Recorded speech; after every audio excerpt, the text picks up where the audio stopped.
नमस्कार दोस्तों, थंबनेल देखकर आप बिल्कुल सही जगह पे आए हैं और आपको बहुत ही एक जबरदस्त आज जानकारी मिलने वाली है कि हनुमान जी की उड़ने की गति कितनी थी जब वो लंका से हिमालय आए और हिमालय से लंका दोबारा गए। जो संजीवनी बूटी थी उसको लेकर उनके यहाँ पे उड़ने की कितनी गति थी, तो देखिए बहुत ही एक रोचक विषय है यहाँ पर। और आज का जो आधुनिक विज्ञान है वो इसको झुठला देगा, वो नहीं मानेगा कि कोई भी मनुष्य जो है इतनी गति से उड़ सकता है। और आप सच में सुनकर अचरज हो जाएंगे जब मैं आपको एंड में इसका रिजल्ट बताऊंगा। देखिए, आप सभी जानते हैं कि मेघनाद और लक्ष्मण जी के बीच में युद्ध हुआ था। युद्ध से पहले जो मेघनाद था वो अपनी कुल देवी की तपस्या कर रहा था और उसको तपस्या करने में पूरा दिन लगता है। और शाम के वक्त आपके जब रात्रि का पहर शुरू होता है तो रात्रि के 4 पहर होते हैं और रामायण में यह वर्णित है कि दूसरे पहर में इनका युद्ध हुआ है। तो सूर्य अस्त के बाद में जो रात्रि का पहर होता है वो शुरू होता है, तो दूसरा पहर और एक पहर जो होता है उसके 3 घंटे होते हैं। तो अर्थात 6 बजे अगर सूर्य अस्त हुआ है तो 3 घंटे के बाद जो दूसरा पहर है मतलब 9 बजे, तो 9 बजे के आसपास हम लगा लेते हैं कि युद्ध यहाँ पे शुरू होता है।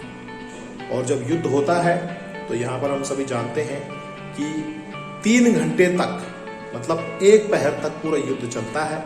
एक पहर के बाद में मेघनाद जो है अपना जो शक्तिशाली अस्त्र है उसका इस्तेमाल करता है और लक्ष्मण जी यहाँ पर मूर्छित हो जाते हैं। लक्ष्मण जी के मूर्छित होने के बाद में मेघनाद प्रयास करता है उनके शरीर को उठाने का, लेकिन वो उठा नहीं पाता है।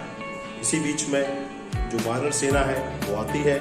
भगवान राम उनको मूर्छित देखकर बहुत दुखी होते हैं और उसी वक्त में जो विभीषण होता है वो एक परामर्श देता है कि यहाँ पे लंका का जो वैद्य है, सुषेण वैद्य है, बहुत ही जाने माने वैद्य है, उनको लाया जाए। किसी वैद्य को लाना और उसको ढूंढने के लिए 1 घंटे का समय यहाँ पे लगा लीजिए समय लग गया।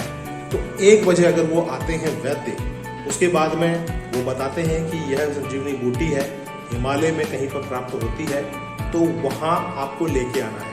तो ये सब चीजें पॉइंट समझने के लिए आप लगा लीजिए आधे घंटे का समय भी अगर श्री हनुमान जी को लगता है तो लगभग वो 1:30 बजे अपनी जो जर्नी है वो लंका से शुरू करते हैं।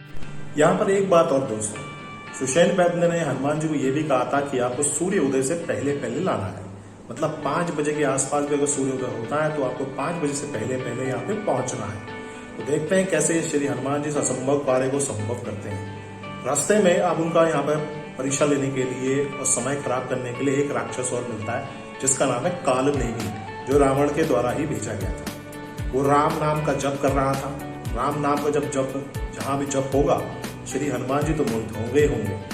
तो वो भी हुए और जाते हैं, मिलते हैं उससे, लेकिन वो समझ नहीं पाते हैं कि ये एक राक्षस है। ठीक है, यहाँ पर राक्षस कहता है कि मैं आपको परिणाम बता दूंगा राम और रावण का युद्ध का, तो आप जाइए पहले स्नान कीजिए, थोड़ा बैठते हैं फिर बात करते हैं। तो हनुमान जी जाते हैं, एक तालाब था यहाँ पे, उस ताल में वो नहाते हैं तो वहाँ एक मगरमच्छ से उनका यहाँ पे सामना होता है। तो मगरमच्छ को वो वध करते हैं। मगरमच्छ की आत्मा जब निकलती है तो वो एक पवित्र आत्मा थी, वो कालनेमी का सच उनको बताती है कि एक राक्षस है, आपका समय वेस्ट कर रहा है, आप व्यर्थ ना करें, आगे बढ़े। वो यहाँ पर श्री हनुमान जी कालनेमी का वध करते हैं। तो लगा लीजिए आधे घंटे का समय तो यहाँ लग ही गया हुआ। 1:30 बजे निकले थे, अब कितनी देर में आगे पहुंचे, 5 बजे पहुंचना है। अब 2-3 घंटे इनके पास में शेष है। जब वो द्रोणगिरी पर्वत पहुंचते होंगे तो अब वो यहाँ पे डाउट में रहेंगे कौन सा एक संजीवनी बूटी उठाए। तो हम सभी को पता है रामायण पाठ में सबसे जबरदस्त एक सीन है कि वो पूरे पहाड़ को ही फाड़ के लेके चले जाते हैं, टुकड़ा वो फाड़ देते हैं पूरे पहाड़ का। जब वो है पहाड़ को लेके संजीवनी बूटी वाले पहाड़ को लेके जाते हैं तो अयोध्या के ऊपर से उड़ते हैं। तो यहाँ पर जो भरत जो थे वो ये देखते हैं कि कोई एक राक्षस, उनको ऐसा लगता है कि एक राक्षस जो है अयोध्या के ऊपर से आ रहा है, ये खतरा बन सकता है। तो वो अपने बाण से वो तीर जब तीर चल जाता है तो श्री हनुमान जी को लगता है और वो नीचे आके गिर जाते हैं, मूर्छित हो जाते हैं। तो जब उनको उठाया जाता है और उसके बाद में जब वो सब कुछ बताते हैं कि कैसे वो यहाँ आए हैं और किस कारण से आए हैं, श्री लक्ष्मण जी के बारे में बताते हैं, कि मूर्छित होने के बारे में बताते हैं, श्री राम के बारे में बताते हैं, तो भरत की आंखों में आंसू आ जाते हैं। अगर ये सब समय जो वेस्ट हो रहा है यहाँ पे इसकी गणना की जाए तो कम से कम आधे घंटे का समय यहाँ पर भी व्यर्थ होगा। अब हनुमान जी के पास में सिर्फ 2 से 2.5 घंटे, लगभग मान लीजिए 2 घंटा यहाँ पे शेष है। 3 बज चुके हैं, 5 बजे तक पहुंच रहे हैं वापस। देखिए, लंका से हिमालय की जो दूरी है 2500 किलोमीटर, 2500 आना, 2500 जाना, ठीक है जी।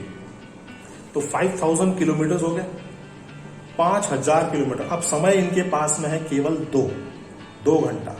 तो मैथमेटिक्स का फॉर्मूला है distance is equal to speed into time. अब आप टाइम निकाल लीजिए, यहाँ पर टाइम निकलेगा तो क्या आएगा, distance upon speed. 5000 kilometre divided by 2 hours, तो 25000 किलोमीटर प्रति घंटा की रफ्तार यहाँ पे आप लगा लीजिए हो सकती है, जो कि आज के जो आधुनिक जो जेट विमान है उनसे भी तेज है। अब ये कैसे संभव हुआ कि वो 2 घंटे में उस पूरे पहाड़ को उठा के लेके आते हैं। तो 2500 किलोमीटर प्रति घंटे की रफ्तार से श्री हनुमान जी यहाँ पे उड़ते हैं। किस शक्ति का इन्होंने यहाँ पे इस्तेमाल किया? हम सभी जानते हैं कि हनुमान जी जो हैं अष्ट सिद्धि 9 निधि के दाता हैं, तो इनके पास भी महिमा और लगिमा नाम की सिद्धियां थी। तो इन सिद्धियों में से लगिमा नाम की जो शक्ति है, ये आपके शरीर को इतना हल्का कर देती है कि आप हवा में तैरने लगते हो।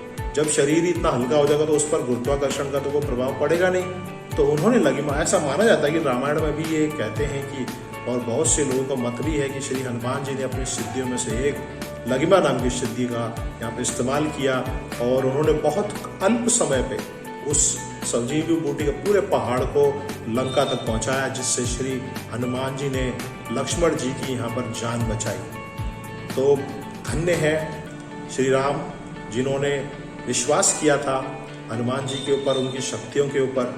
तो हनुमान जी से हमें यहाँ पर एक शिक्षा ये मिलती है इस पर्व से कि समय चाहे कितना भी हो, प्रयास जरूर करना चाहिए। कभी भी अल्प समय में भी अपना धैर्य ना खोएं।